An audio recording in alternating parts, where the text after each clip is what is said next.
Welcome to Women in the Arena podcast, the podcast celebrating women doing extraordinary things in plain sight. I'm your host, Audra Egan, and our mission is to elevate the value, strength, and resilience each woman brings to the world. Without further delay, let's go ahead and start the show.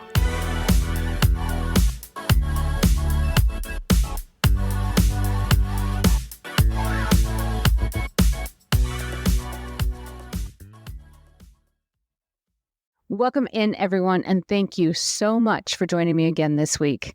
This week, we're going to talk about a topic that we absolutely do not talk about enough. This week, we're going to speak with a former corporate America employee turned entrepreneur, Caren Cooper, and she is a corporate trauma recovery specialist. Let that sink in for a moment. Corporate America trauma recovery specialist. She's incredibly passionate about helping women heal from the shackles of corporate America. Having been a working mom herself, she knows the firsthand of the trauma behind being in corporate America and how it plays a unique role in the life of a working mom. Through her signature program, Unscrew Yourself, she helps women empower themselves and how to harness the power within them so they can show up confidently and authentically and empower their unique and badass selves. It is my honor and my pleasure to introduce Caren. Caren, thank you so much for being here and welcome to the show. Thank you so much for having me here today. Caren, I am so excited for you to be here. And first of all, right out of the gate, let's talk about the elephant in the room. Corporate trauma. I don't think anybody has said that out loud. I think we've whispered about it. I think that we might have considered that topic, but why don't you define what's corporate trauma? To me, my definition of corporate trauma is this. It's partly the hustle culture. So there's a lot of variations to the definition, okay? It's the hustle culture. It's like I have to get things done. I have to prove myself and I have to work really hard to get things done and I have to keep going to get things done and I can't sit still because I have to get things done. So that's part of the trauma, and that carries over into like life and business and things like that. And the other trauma as a working mom was the ostracizing of having to leave at 5 o'clock to pick up my kids from daycare. The being looked up. My kids are 22 and 18. So when there was not a lot of flexibility in the workplace back then, so the trauma was being expected to literally do it all, be it all, and have it all, and smile at the end of it all and be okay with it all. Let's scale it back and talk about that. And that's what we're actually here to talk about is that working moms, I'm a working mom. My kids now are 27 and 24. They're a little bit older than yours, where it was the culture when my kids were little was you work as if you have no children. Correct. And you parent as if you have no job. Right. There was very little support and there was a whole lot of guilt. And it was a very difficult existence because I will say out loud that while I love my children and I am so proud of my children, being a mom was not enough for me. I absolutely want and enjoy my career and wanted to have a career, but also wanted to have children. And trying to have both is difficult. And I'm not alone. You wanted to have both too. You wanted to have both an identity that encompasses having a career and children. And you had children in an age as same as mine where there was no support. Right. And it was difficult. Yes.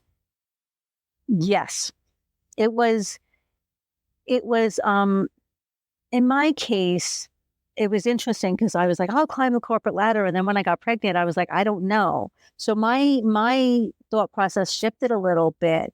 And in my case, I had to go back to work. Like I wasn't sure that I wanted you know what I mean? Like in my case, I was like, I want to work, but I don't know that I want to work. I think I want to be home. It was like a lot of back and forth for myself. And quite honestly, I resented my ex-husband because he didn't make enough for me to stay home. So there's that. And I went back to work when my daughter was 10 weeks old. And this was a month and a half after 9/11 happened, and I live in New York. And it was really, really, really, really hard. And there was no preparation for going back to work.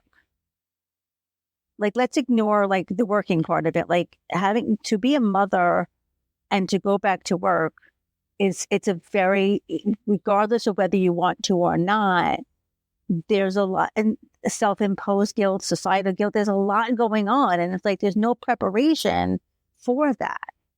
And so, yeah, there was no support in the sense of, I didn't feel like I can tell people that I was going to basically lose my crap maybe in a matter of minutes. Like, I totally thought my daughter was going to call the woman who owned the daycare center mom. Like, I legitimately thought this. Who was I telling that to? You know what I mean? I had support in the sense of parents and other people to watch her when she got sick every 5 minutes because she was in daycare so young. But there was no support mindset-wise and mentally-wise of, holy crap, you're a working mom. And even that commercial, because you're like my age. And if you remember, I bring home the bacon, I fry it up in a pan. Yeah, I know that very well. I've talked about that many times. I hate that commercial. And I used to love it. Like, that's the thing. I used to love it. I'm like, God, yeah, women can do everything. And we can. But it's like the expectation is that we should be. My whole problem is that as a working mom, I was ostracized. If I worked, I was ostracized. If I didn't work, like, I was ostracized for being a working mom. And that was the part that pissed me off. Because it's like, you know what, by the way, fun fact, they're 22 and 18 and standing upright. Yay. You know? Yeah. And one's a college graduate, one's a soon-to-be high school graduate. And they're good humans. So my working didn't affect me being a parent in that sense. You know what I mean? And I think people... I know exactly what you mean. I know exactly what you mean. But there was no one to talk to about this. No one...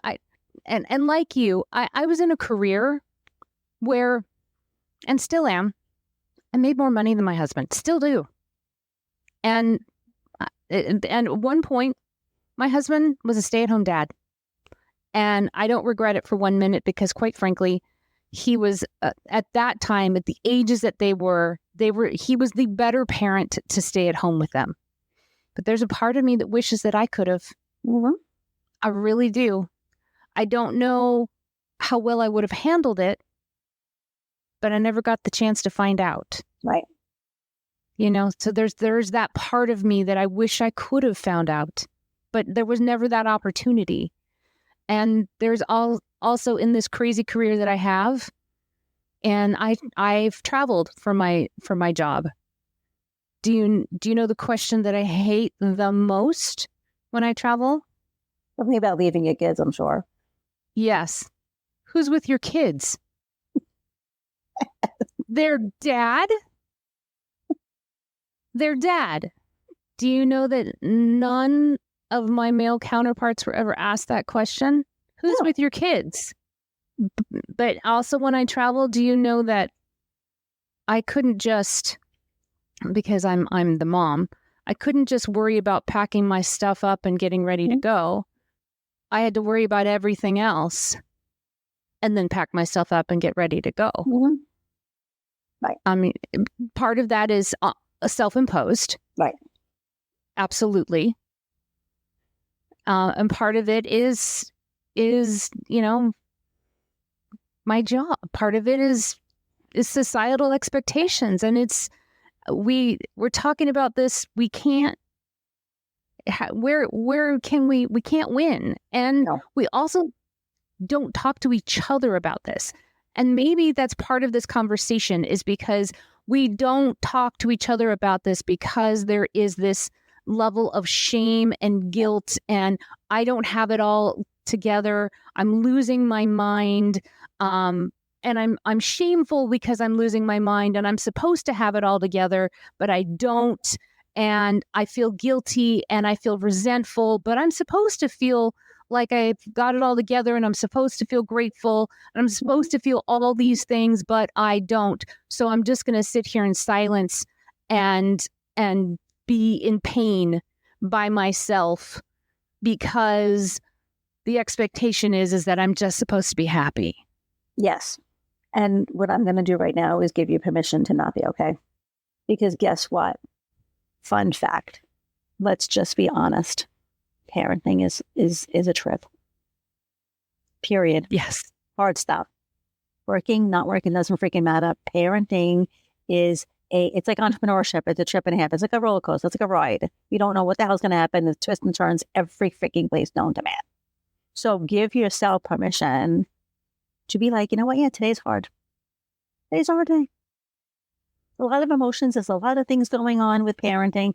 It's hard. So I'm going to hereby give you permission to, and not have any shame or guilt surrounding this, the fact that it is hard, because it is from time to time. It is. My mentor, Tracy Litt, said something once on her own podcast when she was talking to one of her guests, and she said, if you're a parent and you haven't felt like you want to tie your kid up once in a while, you're not really a parent. And I thought that was the funniest thing ever, because it's, you know what I mean? We're freaking human. Yes, I do mindset work. Yes, this is what I do for a living. You know what I mean? But like, we're also freaking human, guys. It's hilarious work. Parenting. And it 22 and 18 is even more, my neighbor said this one: small kids, small problems, big kids, big problems. Man, did that. God, is that whole thing true?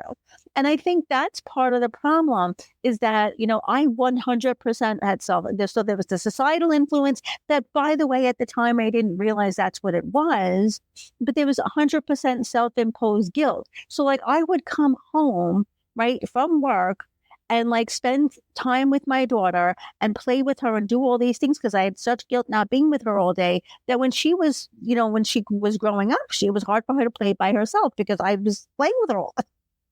Like, I had so much guilt, like I didn't leave her alone. And part of my mishigas was like, I was a latchkey kid, right? So like, I was 9 years old when my mother went back to work. My brother was 13. And my dad was already working, and so we grew up in a co-op apartment in Brooklyn, and I literally had a shoelace with a key around my neck. And I would come home and have to call her because, I'm, 55 years old. So back in the days of yore, we didn't have internet, just saying. And like, I had to call her, and she knew where I was. And then people in the neighborhood knew who I was. I don't even think they knew my name. They knew like who I belonged to. I'm not even joking. Like, talk about trauma. But long story short, like, I was a latchkey. So because I was a latchkey and I was a working mom myself, I was like, well, shit, I have to do something. So I have to play with her. And I overcompensated. You know what I mean? Yeah. And then the expectation was, and then it was like, I would get that too. Like, I didn't always travel for work, but like when I would go out, because I worked in the advertising industry. And so we would go out, we would have things and whatever. And who's with your kid? And I would have guilt by leaving her. But here's a fun fact. We're also like, we're people. Like, I'm Caren. I may be my kid. I may be mom, and I may be, all these other things, but I'm also Caren. And I think a lot of times, especially as working moms, we forget that like we're Audra, we're Caren, we're our own individual human, and we are allowed to go out and be people.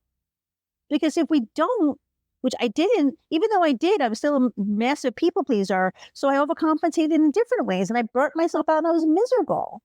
So what gives? It's, I've been asking myself that for really, I know, I had this giant exhale because I've been asking myself this a lot, especially now because I'm an empty nester, and that's a weird trip too, because when you pour yourself into these two humans for the last 25 plus years, and then those two humans have the audacity to grow up and leave, and you're like, what do I do now? Yes. It's really, and even as a working mom, I have a career that I designed to be flexible around these two humans. Right. And I did that in such a way because I am the oldest child of 4, also a latchkey kid. I am the oldest of four, the oldest daughter. And so it was my job to take care of the younger three, not only to take care of the younger three, to take care of my parents as well. So I didn't have much of a childhood. I really did not.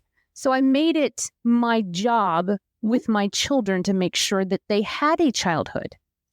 I wanted them to be kids. Yes. I absolutely wanted them to be kids. Yep. So I guarded that with my life because I knew that childhood was absolutely precious. Yep. So I designed my whole career around that very tenet. I want you to be kids. Mm-hmm. And I've had a wonderful career, a great career.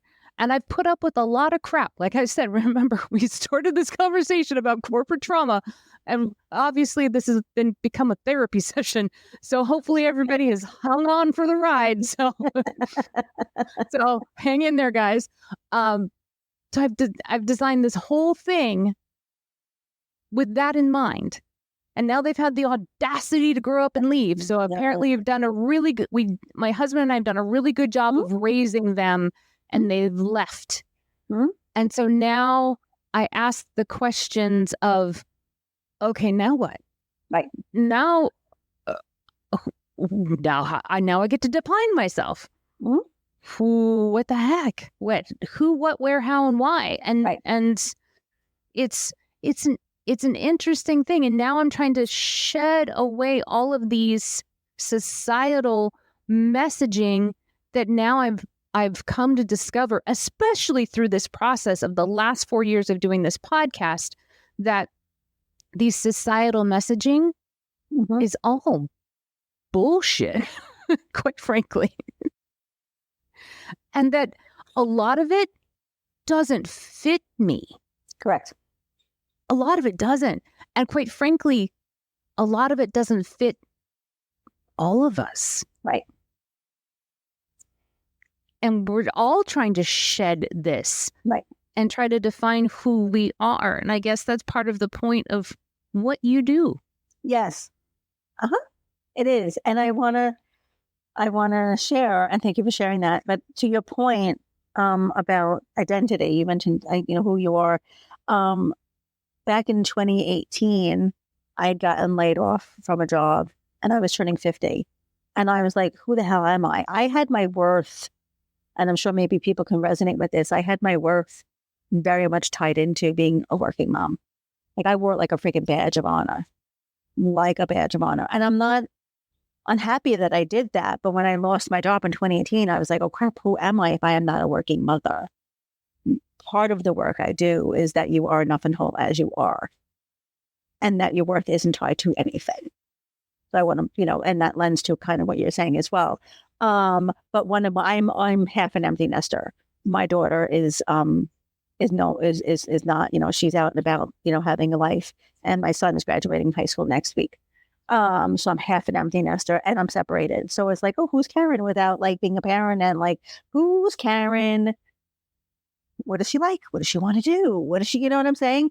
And to your point, Audra, like we can look at it from the lens of, oh crap, and look at it from the lens of negatively, or we can just be like, you know what, as it is, corporate trauma, parenting, all this is an adventure. Why not look at it as an adventure at this point? Right? So there, I just want to say that, because even though, you're still a working mom, but you're still like the mom, you're still a mom. Just because they're empty nesters and they're not home doesn't mean that you're not a working mom. And the other thing, and then I'll go back to what I do and how I help, but like it takes a village. And that's so true, because to your point about having your kids having a childhood, like I said, in advertising, when I was working, there wasn't flexibility in the workplace. So, but I, like you, was like, my kids want, because I had a great childhood because I was outside playing all the freaking time. Like I had it, you know what I mean? I didn't have to, like you, I was outside playing, and I went up to Monticello in the summers and playing, man on the stupid shop. It was fantastic. You know what I mean? So my kids were like, and I live in a neighborhood like that. You go ring the bell, you go play outside. Like people think I'm insane. I'm like, no, you go play outside. Like that's how it works. You come in when the lights go down. Like, lights go on. Like, that's how I grew up. So, but my kids were in things. So my daughter started off in dancing school, and then she was in softball and he was in baseball, my children. But it takes a village because I couldn't leave to get them. So other people, like other sports parents, were helping us out all the time. And that's how my kids were able to have a childhood in a sense of being able to do extracurriculars because other people were helping. And so even though I didn't have support in terms of how I was feeling per se, at least I had support in other areas. So that made up for it. But circling back to now what I do, I realized that the societal expectations, like you in the last few years, the societal, what we've been fed and all of these things are transferring over into so many aspects of our life. And so I'm an entrepreneur now full time because of the pandemic. My contract with my freelance position ended when COVID hit. And I realized as an entrepreneur, I carried over a lot of that stuff into my entrepreneurship. The working so hard, the hustling, the wait, I work for myself now, so I have no discipline to actually sit and do anything because I was working for someone else, and I had the discipline when I was working for someone else to do things. But like when you work for yourself, you don't have to. I didn't. I'm being honest.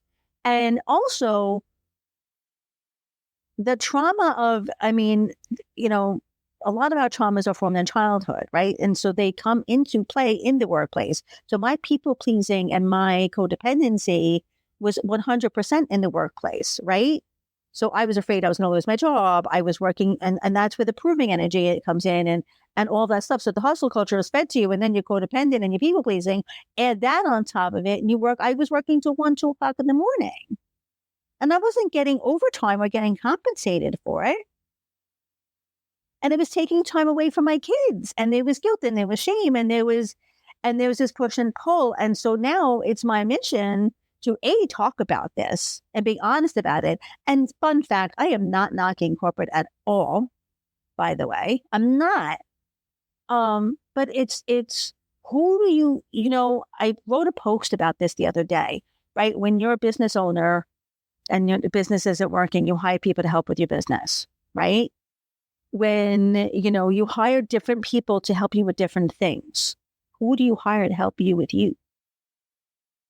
That's where I come in. Because the shame, the guilt, the self-doubt, the imposter syndrome, are people going to find me out, right?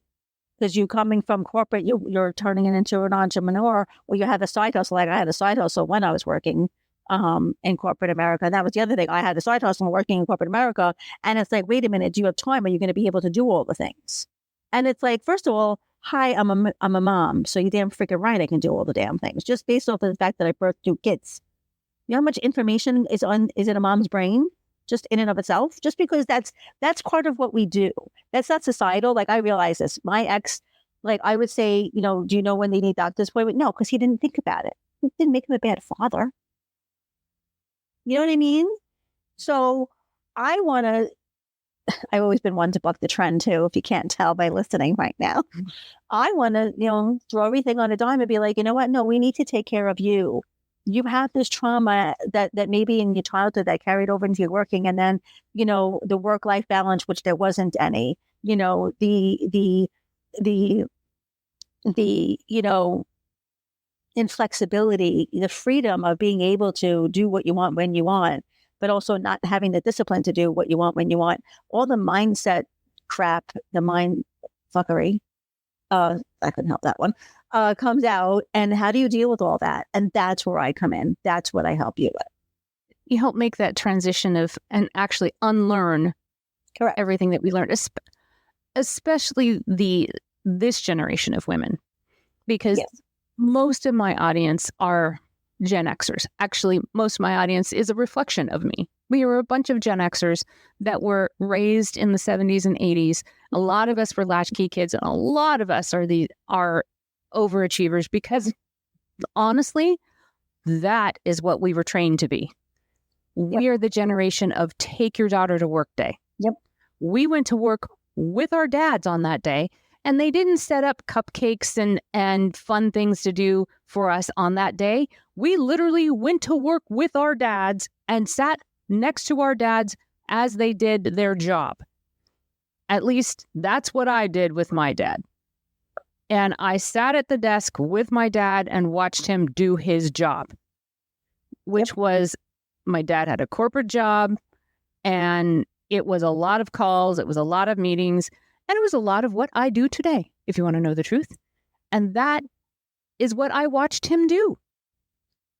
And I think that that is a lot of what my female colleagues and counterparts did. They watched their dad do this. Mm-hmm. And so we just emulated them. Right. We didn't know a different way. We weren't taught a different way. So we emulated what our fathers did. But then also we decided to become moms, and we meshed the two together. The nerve. Because we didn't know another way. And so you come in and go, we have to unlearn all of that, because what we took on was two roles.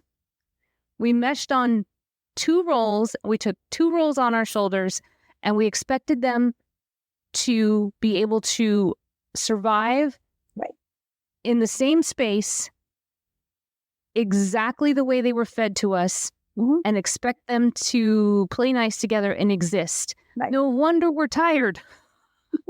Right? I mean, and I went to, my dad was a photographer, so I would go with him.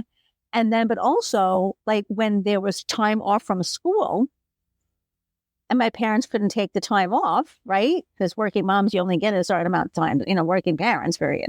Generally you get a certain amount of time off. I would go to work with my mom. My mom was a secretary for the federal government. So I was typing all the time. You know what I mean? So I was at work, like when school break was happening. It was not even just taking your daughter to work day. It was like, there's nobody, you know what I mean? It was some of that as well. And so, yes, so I come in and literally rewire and reprogram from what you currently are. And by the way, there's nothing wrong with you at the moment. You're whole and enough as you are. I wanted to say that outright. Okay, nobody's broken. None of that is happening. It's a lot of, when I talk about trauma, it stems from even, you're a little kid and you wanted to go play with someone on the playground and they said no. Right? And then you're like, oh, they don't like me. So you made meaning out of it. They don't like me and they don't this. And that, made you feel maybe unworthy and not enough. And that carried on to pretty much adulthood. Not pretty much, adulthood. Okay? So that's what I mean when I say trauma. So it's like the event that happened and the meaning that we gave it. The same thing happened. So therefore, like in my case, I was a people pleaser and I was codependent because of things that happened that I made meaning out of it.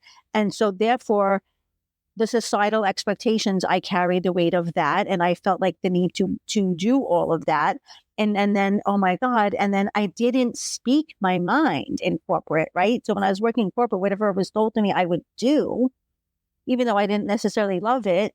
I had an instance once in a job where my review was poor and it was based off of things that I wasn't even doing.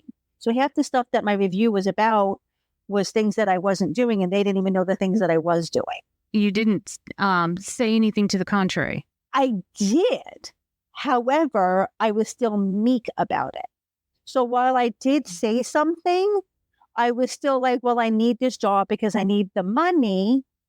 So I can't be confident in my abilities. I can't set boundaries. I can't speak up because I need this job.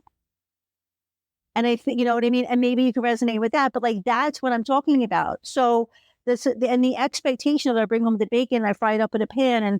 And I even got once on the baseball field, like the nerve, because I live in Staten Island and it's like, being a working mom was shunned. It was, shunned, you know what I mean? And that was told to me. So it's like, and so I don't have the wherewithal, right? And I'm sure this is what I'm saying. A lot of us don't have the wherewithal to not give a shit that other people's opinions are just that. They're other people's opinions. And the judgment and all of that goes on means nothing about us at all. And that we're not broken, we're not anything. We are whole and enough as we are. So when I talk, we understand where all of the stuff came from, right? And then we get to the core of it. And then once we get to the core of it and understand it's all data, then we're like, okay, we're going to rewire and reprogram. So now you're coming out, you know what? Now I can speak my mind. Now I have the confidence to speak my mind. Now I have the confidence to set boundaries. Now I have the discipline to sit and do a power hour by myself and get my work done, knowing that this is going to bring me the freedom and the desire and the life that I want to live. Societal expectations be damned. And whatever it says, oh, the computer, whatever they call the people like judge and all that, because everybody has always something to say all the time. It doesn't matter. It doesn't matter. And also, guys, as a working mom, you love your kids, whether or not you want to tie them up on it, every once in a while or not. We love our kids and we love our kids fiercely. That's enough. That's enough. There's no shame. There's no guilt. Doing it to yourself or otherwise. That's what working with me will bring you also. And the awareness that it may come up from time to time, but you know what? It's no big deal. Okay, cool. It's just data. What's happening in my life to understand that this is what's going on? What did my boss say to me that pissed me off maybe? Or my boss will say something that pissed me off. Who cares? Because office politics is office politics. It is what it is. It's always going to be there.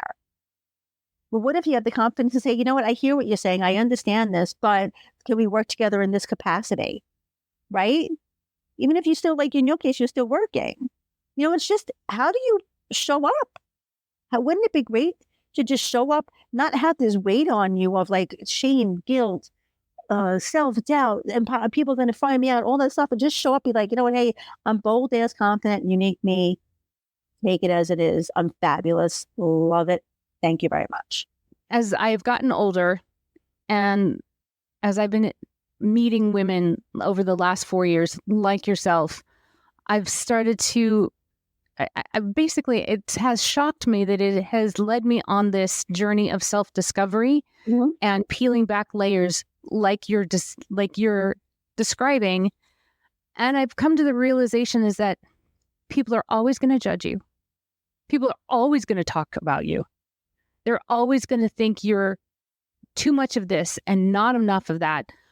And they're always going to have something to say about you. Right.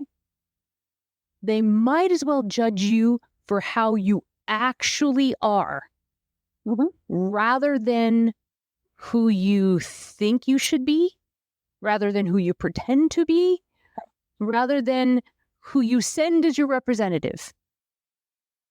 So I have been making it a very concerted effort to make sure that I show up as me, speak my mind when I need to, and speak up for myself when necessary.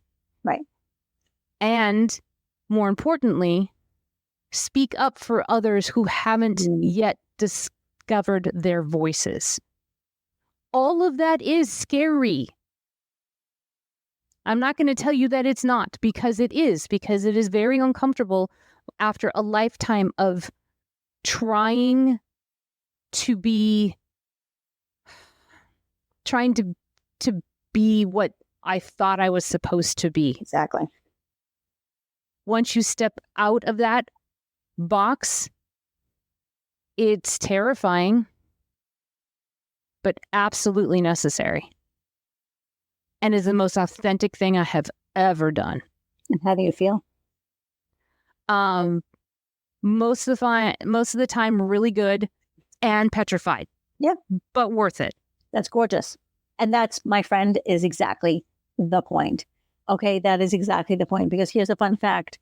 When our bodies and minds are designed to keep us safe and the same. So the minute you move the needle in any direction, the mind is going to be like, danger, danger, danger. Let's work to get her back the same. The uncomfortableness is continuing to do the different. I also teach you how to deal with that, by the way, side note. But to your point, Audra, I'm so excited and proud of you for doing that exactly the way you are, because it's embracing the unknown. It's being scared and doing it anyway. Because the fear is, it's a beautiful thing, because it means your body's working the way it's designed to work. But it's obviously what you're destined to do at the moment. So you continue to do it and stay in the uncomfortable, because that's where the beauty is in the uncomfortable, in the unknown.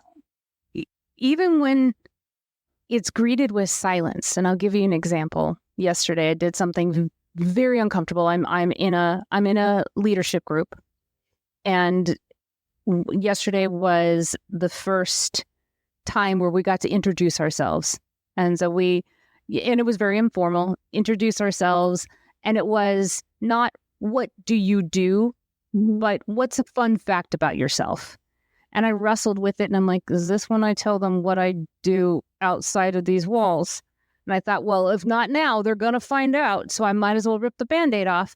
And so I explained to them who I was, where I live. And oh, by the way, I have a podcast. And crickets, lead balloon. The response was, the silence was deafening. And I thought, you would have thought that I had said something horrifying. And I thought, they either are stunned or they're shocked that I put myself out there like that on a regular basis. Right. And then and because the silence was deafening, I think it was the latter, that they were shocked that I put myself out there like that on a regular basis. 100%. And I have to go with that because this is scary. And for those that don't think that this is scary, it is.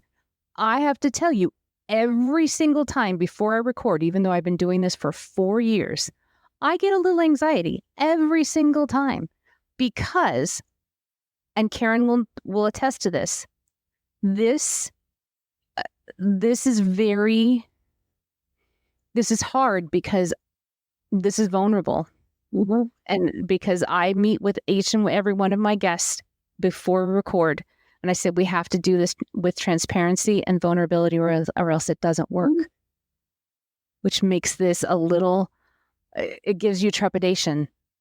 And I'm putting a piece of me and Caren's putting a piece of her, and we're standing out here vulnerably naked every single time.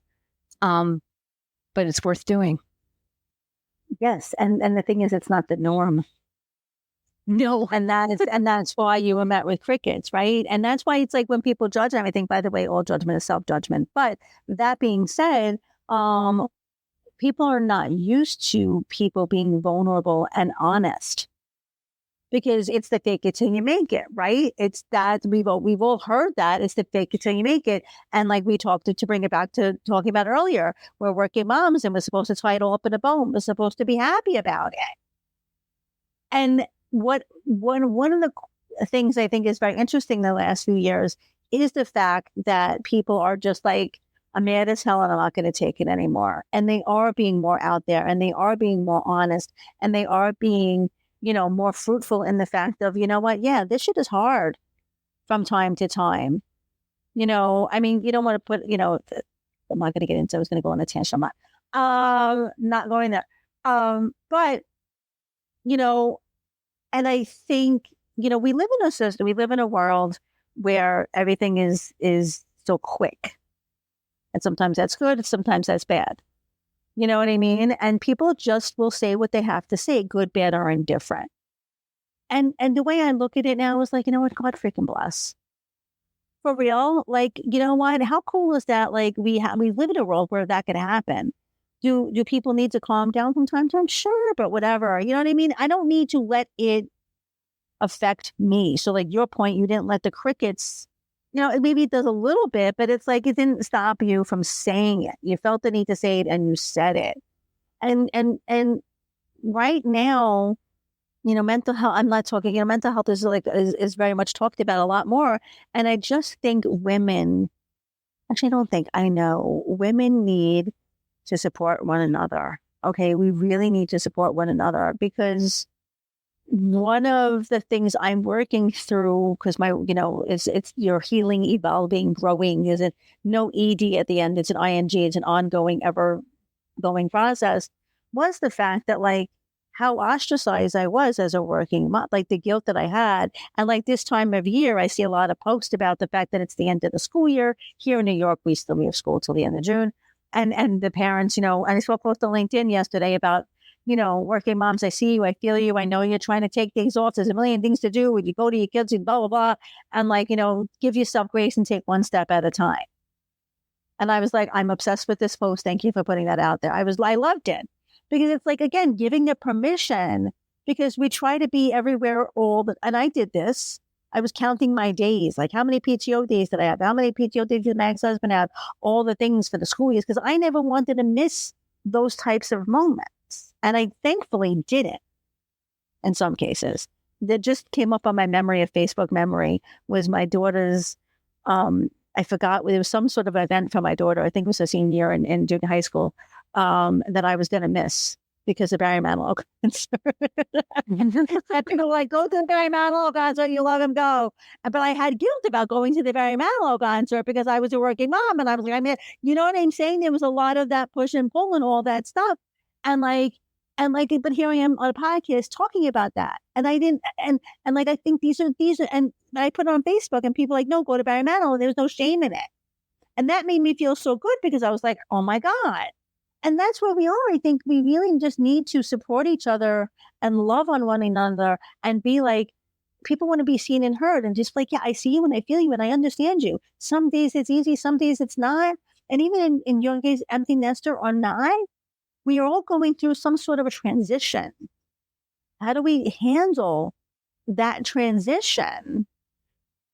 You know what I mean? And when we have people like myself who can help, or just even people that you can just talk to, how great is that? Yeah. Bottom line is that we need each other. Right. And we need to stop being silent and stoic. Because there's no stoicism in motherhood. There's no stoicism in being working moms. Right. The age of that is over. This is hard. To quote Caren, this shit is hard.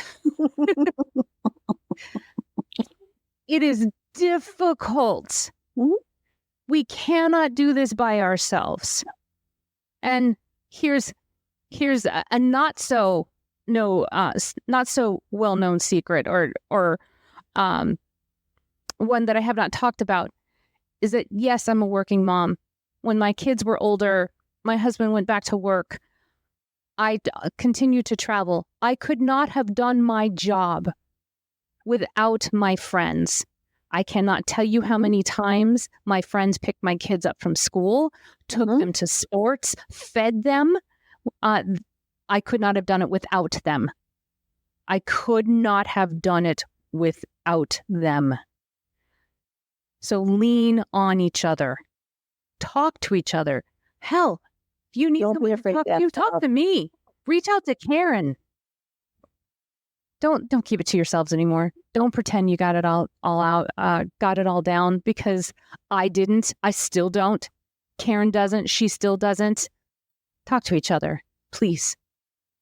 That's what this particular conversation is all about. That's what Caren's entire business is about. So Caren, before I let you go, I want to make sure that everybody knows how they can connect with you. Where can they reach you? You can reach me on Facebook, Caren Chagrin, Chagren Cooper. By the way, I'm Caren. Fun fact. So if you're going to look for Kate, don't do that.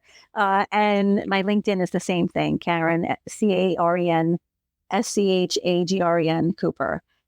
Friend me. And when you friend me, by the way, let me know that you heard me on Audra's podcast so I know who you are. And then we can chat from there.